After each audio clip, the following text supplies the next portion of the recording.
Alright, what's up guys? Got another video of what if Anakin Skywalker and Obi Wan joined Count Dooku. But if you like this type of content, then be sure to subscribe for more what/fanfics, lore, comics, reviews, video essays, and just all things Star Wars. But with all that out of the way, why don't we just dive right on in. So, the story starts during Attack of the Clones. Anakin and Obi Wan confronted Count Dooku. Anakin charged forward, intending to end this quickly so he could get back to Padme, but the Padawan underestimated the former Jedi Master. Dooku cut Anakin's right hand off and flung him out of the battle with the Force. Obi Wan then stepped up and dueled Dooku, his master's master. Dooku taunted Obi Wan, but everything changed when Dooku told him that the Sith controlled everything. They were at the top. The Senate, the very Republic itself, was in the hands of the dark side. Obi Wan didn't want to believe this, but he began looking at everything, and somehow everything just seemed to fit into place perfectly. Obi Wan wondered if it was Dooku in control, but the Count never said he was, but someone else was in control. Another Sith. The master they had been looking for. The master of the Sith that killed his master. Something in Kenobi ignited with that thought,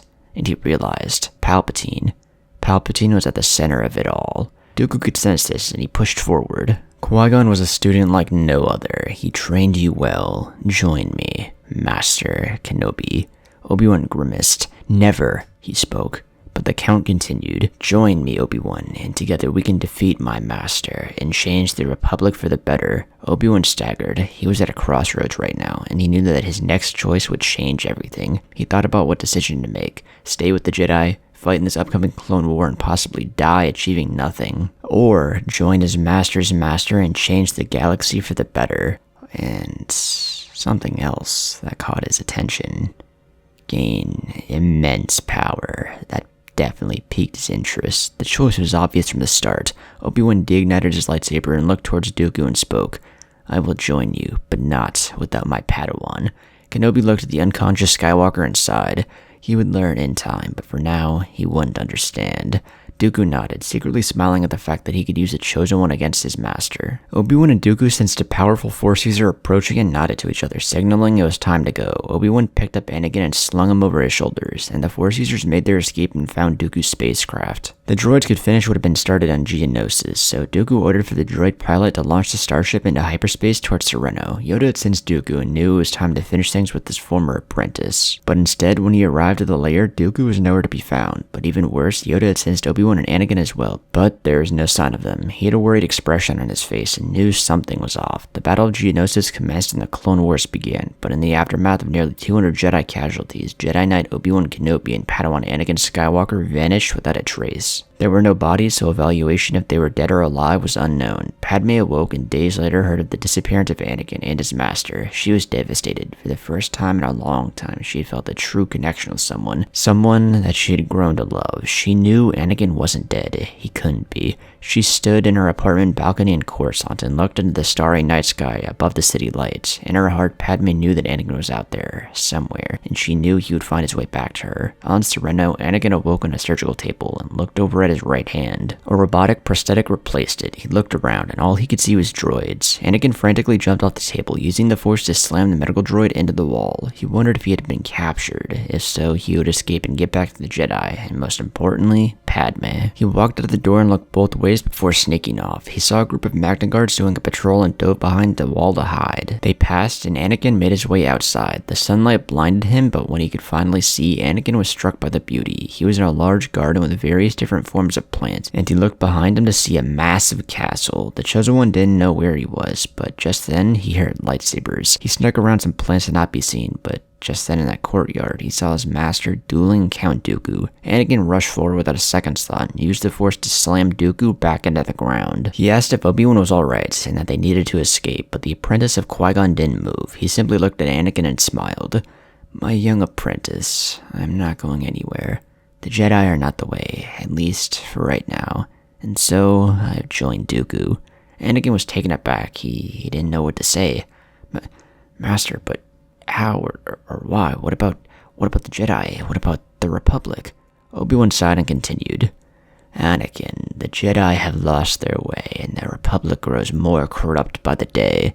Anakin thought about this, and he wondered if maybe his master was right. Dooku composed himself after getting hit and walked up to Anakin, placing a hand on his shoulder. The Count spoke. Welcome to Serenno, young Skywalker. I apologize about the hand, but I do wish for you to join us. Anakin looked at his right hand, and then he looked into the sky.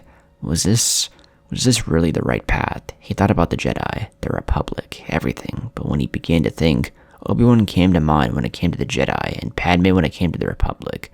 Maybe this was for the best, the Chosen One thought. So for the next year, Anakin and Obi-Wan trained on Serenno, with Dooku, with each other, with Magna Guards, and more recently with Asajj Ventress. Obi-Wan and Asajj bonded a bit and had more of a flirtatious relationship, and Anakin began to see Asajj as more of an older sister figure. During this time, the Clone Wars was in full effect, but Obi-Wan and Anakin hadn't seen any combat. Palpatine was infuriated by the disappearance of Anakin and ordered for the Republic forces and the Jedi to continue their search, even after the Jedi had given up. But the one person that didn't give up hope was Padme. She researched every possible lead and dug into the history of Anakin and Obi-Wan. She traveled to Tatooine visiting Watto's shop and the Lars farm, but found nothing. But when she looked into Obi-Wan's past, she found a connection in the form of Satine on Mandalore. Padme traveled to the planet and set up a meeting with Satine. She told her about her search for Obi-Wan and his apprentice, and the two bonded over their shared connection to each Jedi. And this formed an alliance between Padme and Mandalore, but more importantly an alliance that tied Anakin and Obi-Wan to Mandalore without them even knowing. And after 6 more months and halfway into the war, Anakin and Obi-Wan were sent out onto the battlefield. Obviously on the side of the CIS in disguise. Both wore masks and had ancient Sith relics that hid their presence so no one knew it was them. These new Sith assassins were ruthless, and with the combined might of Grievous, Asajj, Anakin, and Obi-Wan, they tore through any Jedi or clone squadron they came across. Both 6 more months passing and 2 years into the Clone Wars, Palpatine ordered for Dooku to get rid of Asajj, and he reluctantly agreed. Anakin during this time saw the horror of war. He was fighting for the CIS, but at the same time he wanted to change the Republic. He was fighting an internal battle, but he looked at Obi-Wan and saw his master had changed. The dark side had corrupted him, and Obi-Wan now had a thirst for power, and as such, Obi-Wan had bled his Kyber crystal long ago,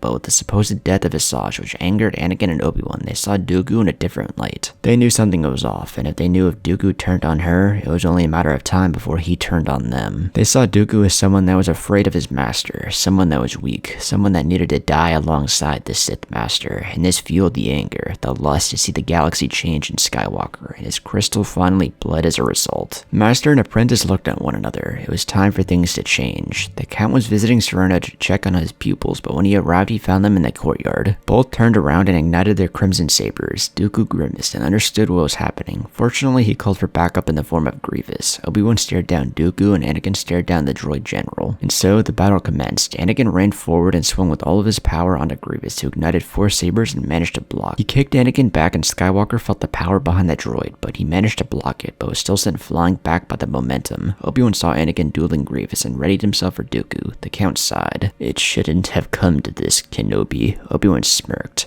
"Your time is over. Our time has just begun." Referring to him and Anakin, Dooku elegantly leapt towards Obi-Wan and their duel began. The Count used Form 2 to attack while Obi-Wan used Form 3 to defend. Kenobi had developed Form 3 to not just defend but to attack at the perfect time, to harness his darkness and strike against his opponent with his full power while blocking any attack they might have. But Dooku was the greatest dueler in this era, but his age was catching up to him. Dooku swung right but Obi-Wan blocked and used a force push to send Dooku flying back, but the former Jedi Master steadied himself and launched a torrent of force lightning towards Obi-Wan, which Kenobi blocked with his lightsaber, but Dooku used this as a distraction and rushed forward, going for an upward strike, nearly slashing Kenobi in 2 from the bottom up, but the Chosen One's master managed to dodge in time, and the strike only singed a few hairs from his beard. Obi-Wan jumped back and looked towards Anakin. Skywalker had gotten back on the offensive after recovering from Grievous's kick. He rushed forward towards the droid general, and used an even more aggressive form of Form 5 that he personally developed to harness his anger and inner rage. Grievous was able to block, but Anakin had something that the droid didn't, the Force. Anakin used a massive force push that sent Grievous crashing into a wall. Anakin picked him up with the force and crushed his inner organs before bringing him closer and decapitating the droid general. Obi-Wan saw Anakin finish off Grievous and nodded for him to come help. And as Anakin jumped into the fray, the 2 dark side users were able to overpower Dooku, and as Anakin cut off his arms, Obi-Wan cut off his legs and his torso fell to the floor. Dooku had a look of shock. He hadn't expected to be betrayed. He was supposed to use Kenobi and Skywalker to kill Palpatine, and the last thing the Count saw was the crimson blade of Anakin Skywalker. But Dooku had one last ace that was in the event of his death, a beacon that went off that alerted every Magna Guard in the castle. Dozens of Magna Guards surrounded Anakin and Obi-Wan, and they simply smiled. They were back to back, and the 2 Force users made quick work of the Magna Guards. Obi-Wan and Anakin were exhausted after the battle, so after the 2 rested, they began to talk. Obi-Wan knew that Palpatine was the Sith Lord, so he created a plan that would allow him and Anakin to come out on top. Kenobi spoke to his apprentice. We're going to use Padme and the Jedi to take over the galaxy. Anakin didn't like the sound of using Padme. He was just using the dark side, but he didn't want to be a Sith. He just wanted to rule the galaxy alongside Padme. Obi-Wan contacted the Jedi Council and gave an anonymous tip that Palpatine was the Sith Lord, with evidence to back it up from chat logs with Dooku and banking records. This sent the Jedi into a frenzy, and the entire Jedi Council confronted Palpatine. Obi-Wan had come to Coruscant, and he watched from afar smiling. He had ordered Anakin to head to Mandalore after learning of Padme's connection to Satine, and he thought he could use the Mandalorians to their advantage. Obi-Wan watched smiling in a different building next to Palpatine's office. He saw the Jedi Council enter, and a battle erupted. This caught Palpatine off guard, and he wasn't ready for the attack. He managed to kill Shaak Ti, Aegon Kolar, Saesee Tiin, and Kit Fisto, but he was getting outmatched, and he eventually was killed from the final 3 strikes by Alberon Cesis, Mace Windu, and Yoda. After watching the death of Palpatine, Obi-Wan smiled. His plan was coming together nicely. He watched as a vulture droid he had Anakin reprogrammed flew across the air, diving and crashing into the Chancellor's office, exploding and killing every remaining council member. With the death of the council, Obi-Wan used this opportunity to travel to the Senate building where he interrupted a meeting. He showed the evidence of Palpatine being behind the war, but also that the Jedi were traitors. He discovered their plot to kill the Chancellor, but they tried to kill him back on Geonosis 2 years prior, but Kenobi survived. The false and real evidence combined to put Obi-Wan in the limelight, and while looking through chat logs between Dooku and Palpatine, he learned of secret chips placed into the clone's head to deal with something like this. He knew he could use this to his advantage, and in order to stop the Jedi from taking control, he needed to be in control. The Senate was taken aback, especially Padme, but they couldn't do anything except fall into the palm of Obi-Wan's hand. The Senate voted, and Obi-Wan was made Chancellor of the Republic. With this, he thanked the Senate and told them they outlived their usefulness. Padme could sense something was off, and she managed to escape just in time as the building was bombarded from more vulture droids. Obi-Wan smiled as he walked out, death and destruction surrounding him. He then called to Captain Rex and Commander Cody and ordered them to execute Order 66. Obi-Wan was now the Chancellor, so they complied, and across the galaxy the clones shot and killed their Jedi generals. Obi-Wan thought about it and realized that storming the temple would be such a hassle, so he just ordered the nearest Venator to bombard the Jedi temple and for a squadron of clones to sweep the area to ensure that no Jedi was left alive. Padme saw the horror all around her and realized that Obi-Wan was at the center of everything. She could only think of one place to go, and she managed to find a ship and launch into hyperspace towards Mandalore. Anakin felt the death all around him as he landed on Mandalore. The light was dying, and he wondered if this was part of his master's plan. Anakin made his way to the throne room, but on the throne he saw Maul holding Satine. Anakin scowled. This was the man who killed Qui-Gon. Maul was about to kill Satine, but Anakin managed to save her, and the Zabrak Sith jumped in to duel Skywalker. Savage joined him, and Anakin dueled the 2 Sith brothers, but years of training with Obi-Wan and Dooku allowed him to grow far stronger, and he quickly killed Savage and finished off Maul. Satine thanked Anakin and spoke. Padme has told me much about you. It is great to finally meet the student of my dear Obi-Wan. Anakin smiled. He couldn't wait to see her again. In that moment, he heard her voice. Annie, is that you? He turned around, and there she was, the woman he had loved for over a decade. Anakin smiled and was about to run up to her when all of a sudden he saw Obi-Wan appear behind her and ignited his saber, stabbing Padme from behind. He ripped the lightsaber from her and Padme fell to the floor, but Anakin ran, catching her. She looked at his face, wiping away his tears. She spoke softly. I will love you, always. Padme's hand went limp, and Anakin watched the life fade from her eyes. He held her corpse, and all he could feel was rage. He yelled at his master, Why? Why did you kill her? Satine watched us in horror, not believing Obi-Wan was capable of doing this, but Kenobi laughed and spoke. My young apprentice, she was in the way. She would find a way to bring you back to the wrong side, so she needed to die. Anakin finally realized it. The man who was his master was gone. This monster obsessed with power was all that was left. Anakin stood up and ignited his own crimson saber, and Obi-Wan just sighed.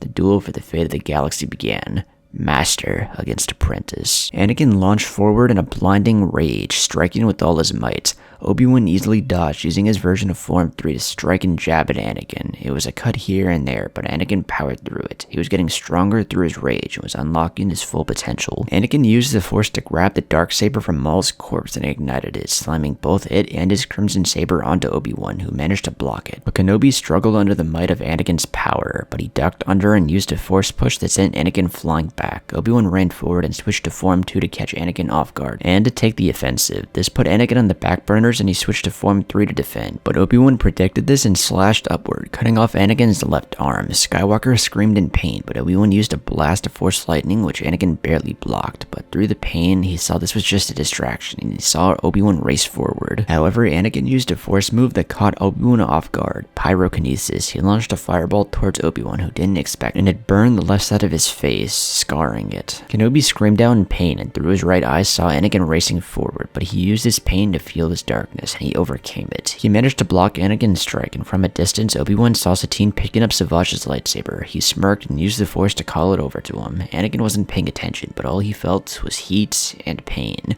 Then he felt himself fall over, and he looked up to see that he had been cut in half. Obi-Wan had called Savage's double-bladed saber and sliced Anakin in two, just like Maul. Kenobi knelt down next to his apprentice. We could have ruled the galaxy together, my apprentice, but you decided to die like a fool. To die like your worthless Jedi. Kenobi watched Anakin's final breath leave his body, and then he turned his attention to Satine. She cowered in fear, but Kenobi spoke. My dear Satine, you have nothing to fear. We can finally be together. Satine frighteningly spoke. I could never be with a monster like you.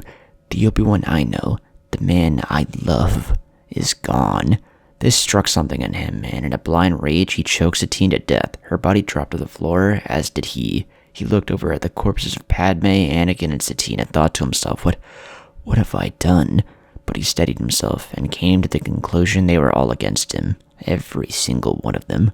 Obi-Wan then looked at the Darksaber and took it as his own. When Death Watch and the other Mandalorians entered, they found Kenobi with the Darksaber and acknowledged him as the rightful ruler of Mandalore. Obi-Wan looked at Maul and realized the galaxy was now his. He returned to Coruscant, where he turned the Republic into the first galactic empire, with Emperor Kenobi in control. He allowed the clones to remain as the army, but he also didn't stop the production on the droids. He had the Separatist Council wiped down. Any surviving Jedi would be quickly found and killed. With the combined might of the clones, droids, and Mandalorians, Obi-Wan took control of Crimson Dawn and subjugated the Outer Rim, finally uniting the galaxy under his rule. Alright, and that's the story. Definitely took a dark turn, I can say that for sure, but I always fuck with a dark-centric Obi-Wan story. I had recently watched the trailer for The Boys Season 4, and I kind of wanted to add that into a story, so Obi-Wan in this is kind of like Homelander, bro. It's just kind of insane. I definitely fuck with the dark side Obi-Wan versus a sort of dark side, sort of like kind of in between Anakin, but it's just evil Obi-Wan's versus sort of good Anakin. Kinda got lazy with the editing, not gonna lie, that's kinda why there's gameplay in the background. Your boy got work early tomorrow, but I still wanted to get this video out. But I had fun writing the story, and if you enjoyed it, be sure to leave a like, comment, and subscribe. Also go check out my other channels, the link to those will be down in the description below. If you want to donate to see a video or a short done, then the Cash App will be linked down below as well. But with all that out of the way, I will see you all in the next one. Peace.